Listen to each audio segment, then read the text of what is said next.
So for the past 3 years, the iPad Pro has definitely been the best tablet on the market, but it has been targeted towards professionals and is priced very high. But now the iPad Air 4 is out, not essentially dethroning the Pro, but instead makes for a fantastic alternative. This is the iPad Air 4.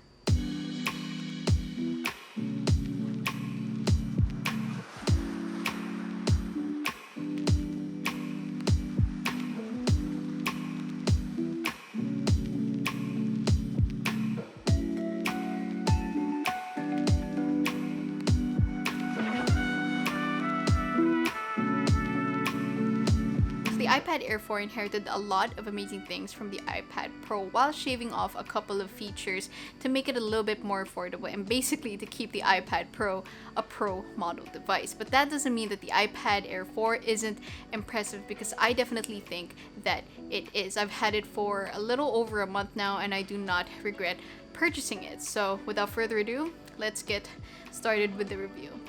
That rhymed. First thing we're going to be talking about is the new updated design, which is probably the biggest change. So the iPad Air 4 pretty much looks identical to the iPad Pro 11-inch, which is amazing because they finally ditched the traditional iPad look, which in this day and age is getting pretty old. So here you have a beautiful liquid retina display with very thin bezels, nice flattened edges, and a smart connector on the back. One thing that does set this apart from the iPad Pro lineup is the ability to choose different colors, because here you can get it in space gray, you can get it in silver, you can get it in sky blue, rose gold, and green. So yeah, overall the iPad Air 4 looks like a beautiful, modern, and sleek device, and you probably won't be able to tell that it isn't the iPad Pro 11 at first glance.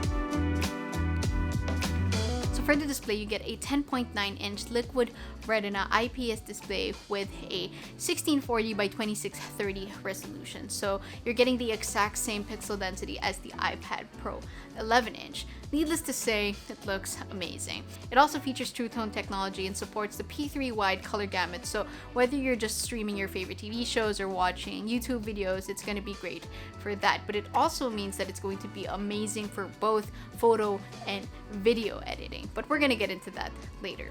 So the iPad Air 4 has a refresh rate of 60 Hz, so it did not inherit the iPad Pro's 120 Hz screen or ProMotion display. So that wasn't a big deal breaker for me because, one, I've never really owned a 120 Hz device before, so I've never experienced it, and I'm pretty sure that's the case for most people out there.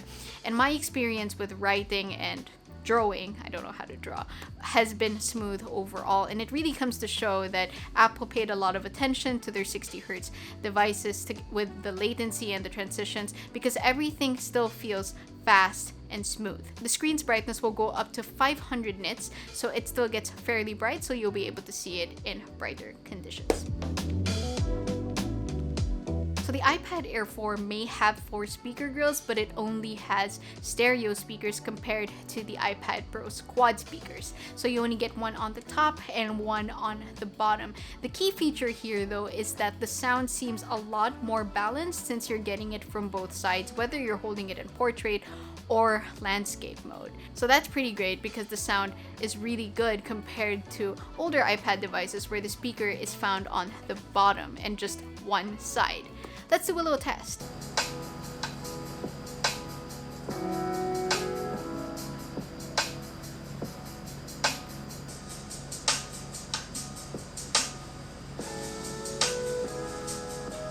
See? Balanced. So the iPad Air 4 does not support Face ID. Instead, you're gonna get Touch ID on the lock button. And the iPad Air 4 is the very first Apple device to do this. So yeah, we're all pretty much aware of how Touch ID works. I've enjoyed the experience. I don't think it slowed me down at all, and setting it up is a breeze. So yeah, Face ID will remain a pro feature. So cameras on the iPad aren't essentially all that important because nobody usually takes their big iPads out to go shoot with. So yeah, you get a single lens 12 megapixel f1.8 camera on the back that can shoot up to 4K 60 frames per second and 240 frames per second in 1080. That's impressive. But if anything, I was impressed by the front camera just because of how much clearer it was and more higher resolution compared to my MacBook Pro's webcam, which is practically a potato at this point. But yeah, the front camera is actually really, really good. So the next thing we're going to be talking about is performance. Probably the most important part of this review. What can the iPad Air 4 do? So basically, the iPad Air 4 has Apple's latest silicon chip, the A14, together with 4 gigs of RAM. And I'm not going to get too technical about this because there are already lots of videos out there talking about this topic specifically. But basically, the A14 Bionic has a 6-core CPU and a 4-core GPU, together with brand new architecture featuring 5nm processing technology that has 11.8 billion transistors. What a mouthful. But basically, the iPad Air 4 rivals the iPad Pro 2020's performance, even beating it in some multi-core scores because of that brand new architecture, but falling a little behind on multi-core scores just because the iPad Pro has an 8-core processor and this has a 6-core processor. So the question is, what can the iPad Air 4 do? So for me, I use Lightroom to edit my photos and thumbnails, and it handles that no problem. But I was honestly blown away by the video editing capability of this thing. This comes with a story. So I was editing my latest podcast episode on my MacBook Pro 13, and that's my main editing computer. And I've started to shoot in 4K lately, so it was a very, very big file with lots of editing because I was reacting to something. So my computer struggled with it a lot. Just scrubbing through the footage was a challenge and it kept crashing on me. It pissed me off so much, but I was able to finish the edit. But what got me was the export. So it was gonna take about 5 hours or so, which is insane, and it's probably because it was a really long video, but damn. I pushed through anyway, and I was about 2 hours into the export. I got really impatient, so I picked up my iPad, opened LumaFusion, and I started the edit from scratch. And oh my gosh, this thing handled everything 100 times smoother than my actual computer. I was able to scrub through the timeline no problem, and I didn't even have to adjust the playback because on my Mac I'd have to adjust it to 1/4 of the video quality. It was able to handle everything so smoothly. I was able to finish the edit in about an hour, and I was able to export it in 20 minutes.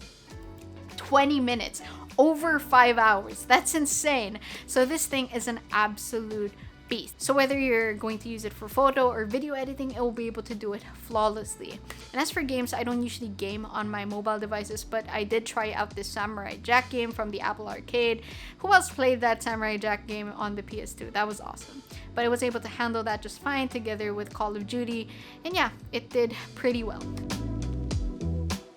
USB-C, the best thing to come to iPads in my opinion. This is actually what caught my attention on the iPad Pro, but again, the iPad Pro was always very, very pricey. But when I found out that the iPad Air 4 was going to get USB-C, I was already sold. And that's because USB-C will practically turn your tablet into a computer. So you'll be able to transfer everything much faster with a 5 gigabits per second transfer speed. You'll be able to charge faster.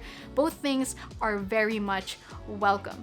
But with the use of a dongle, you have access to so many other accessories, like accessing your hard drives and even connecting it to an external display, which is amazing.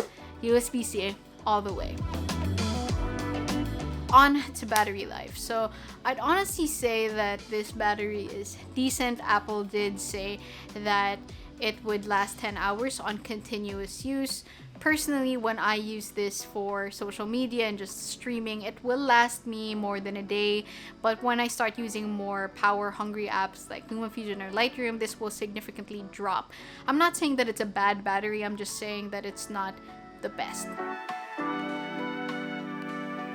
So I honestly feel like storage is the worst part, or not, yeah, more or less the worst part of the iPad Air 4, because it starts at 64 gigabytes and your next and only option will be 256 gigabytes of storage.